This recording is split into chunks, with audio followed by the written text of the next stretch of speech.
माँ, मैं बहुत थक गई हूँ घर संभालते संभालते। यहाँ मेरी थकान की किसी को नज़र नहीं आती। कुछ दिन आराम करना चाहती हूँ। सोच रही हूँ कुछ दिन के लिए अपने मायके आ जाऊँ। आते हुए अपने बच्चों को भी साथ ले आऊँगी। वे वहीं से स्कूल चले जाएंगे। आखिर एक ही शहर में ससुराल और मायका होने का कुछ तो फ़ायदा मिले। माया ने फ़ोन पर अपनी माँ से कहा। कमला जी ने दूसरी तरफ से कहा, हाँ बेटा, जब तेरी इच्छा हो आ जाना। ये तेरा भी तो घर है। ठीक है माँ, तो मैं कल ही आ जाऊँगी। माया खुश हो बोली। हाँ बेटा, कल आ जाओ, मैं तुम्हारा इंतज़ार करूँगी।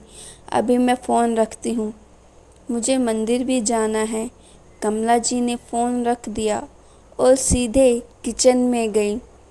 किचन में खाना बना रही बहू से बोली, अरे कवि सुनो, कल तुम्हारी ननद आ रही है।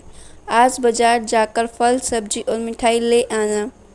बेचारी मेरी बेटी ससुराल में नौकरों की तरह काम करती है और उस पर कोई ध्यान ही नहीं देता। यहाँ आएगी तो कुछ दिन रहेगी तो उसका मन और तबीयत अच्छे रहेंगे। सास के मुंह से ऐसी बातें सुनकर कवि का चेहरा उतर गया। वह मन ही मन सोचने लगी, काश आपको मेरी थकावट भी नज़र आती।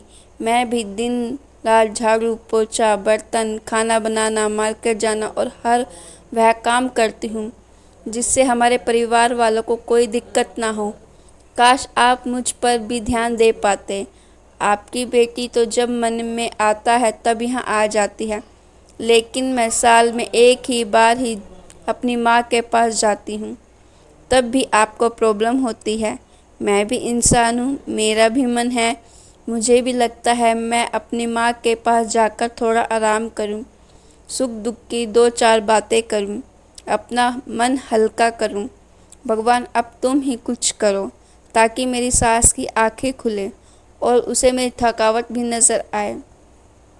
शाम तक भगवान ने जैसे कवि की सुन ली। उसने ननंद का फ़ोन आया। ननंद ने अपनी माँ से कहा कि उसकी सास ने उसे मायके आने से के लिए मना कर दिया है, इसलिए इस बार वो नहीं आ सकती। कमला जी बोली, ऐसे कैसे मना कर दिया? पहले तो कभी वो तुम्हें आने के लिए नहीं रोकती थी, इस बार भला क्या हो गया? लाओ मेरी बात कराओ, उन्हें मैं समझाती हूँ। माया ने फ़ोन अपनी सास के पास दिया। कमला जी ने, नमस्कार समधन जी, आपसे कुछ कहना था। समधन जी ने कहा, कहिए। दरअसल माया कल त्योहार है, इसलिए अपने मायके आना चाहती है। अगर आप उसे भेज दे तो अच्छा रहेगा। माया की सास ने कहा, देखिए समधन जी, आपकी बेटी मायके जा कर रहे इस बात के लिए हमने उसे कभी नहीं रोका और इस बात से हमें कोई प्रॉब्लम है भी नहीं। कुछ दिन पहले मैं अपने रिश्तेदार की शादी में गई थी।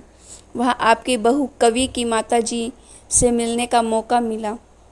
उनसे गपशप करने के दौरान उनकी बातों से पता चला कि कवि को साल में एक ही बार आपने मायके जाने को मिलता है और वह भी बहुत कुछ समय के लिए। मुझे लगता है आपको पहले कवि को उसके मायके भेज देना चाहिए और वह जब मायके होकर आ जाएगी तो मैं माया को आपके पास भेज दूंगी। एक बहुत ज़रूरी बात जो मुझे लगता है आपको समझ लेनी चाहिए कि आपको अपनी बहू को भी बेटी की तरह और बेटी से भी ज़्यादा प्यार देना चाहिए। उसे भी मायके जाने की इच्छा होती होगी। हो सकता है मायके के वहाँ आने से उसकी आवभगत करने के लिए आप उसे उसके मायके नहीं भेजती होगी, या फिर वह आपसे कुछ कहने से अभी डरती होगी। अगर आप उसको घर में ही कैद रखोगी तो एक दिन ऐसा आएगा जब वह आपके खिलाफ बोलने लगेगी, फिर वह आपकी सुनेगी भी नहीं और जब चाहे तब अपने मायके जाएगी। ऐसी परिस्थिति आए, इससे अच्छा है कि आप ही कुछ बदलाव अमल में लाएं, जिससे आपका रिश्ता और रिश्तों की मिठास खराब ना हो। कमला को अपने समधन की हर एक शब्द में सच्चाई नज़र आई। उन्होंने महसूस हुआ कि उन्होंने अपनी बेटी के प्यार में अंधे होकर कभी भी अपनी बहू के मन का विचार नहीं किया। उन्होंने हमेशा ही अपनी बेटी को अपने बहू से ऊपर रखा। दूसरी तरफ माया भी अपनी भाभी के बारे में हो रही इस बातचीत को सुन रही थी।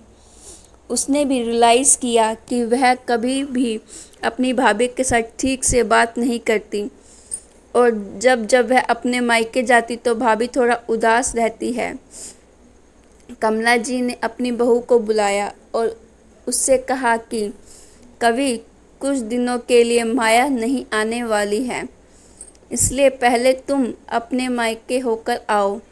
यह सुनते ही कवि का चेहरा खिल गया, क्योंकि यह पहली बार था जब उसकी सास ने सामने से उसे अपने मायके जाने के लिए कहा था। अगले दिन कवि अपने मायके गई और इस बार 1-2 दिन नहीं, पूरे हफ्ते भर रह कर आई। अपने माँ बाप से, अपने रिश्तेदारों से मिलकर आई और जब वह लौटकर आई तो उसका चेहरा खिला हुआ था, उसकी आंखों में चमक रही थी। कवि के आने के बाद माया भी अपने मायके आई और इस बार वो खुद अब सामने से अपनी भाभी से खुशी खुशी मिली और अच्छे से बात की। माया ने अपनी माँ से बात करके उन्हें भी अच्छे से समझाने में मदद की कि वह कहीं ना कहीं कवि के साथ गलत व्यवहार कर रहे थे। दूसरी तरफ कवि अपने ससुराल वालों के बदले रवैये से बहुत खुश थी। अब वह खुशी खुशी सबका ध्यान रखती और हर काम प्यार से करती।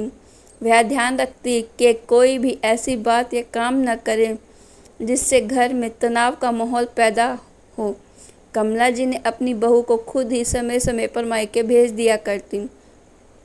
एक छोटे से बदलाव ने सास और बहू और भाभी ननंद के बीच की कड़वाहट को दूर कर दिया और रिश्ते को और भी ज़्यादा मीठा और मजबूत कर दिया। तो गाइज़, आपको स्टोरी कैसी लगी? अच्छी लगी तो मैं इसको लाइक की।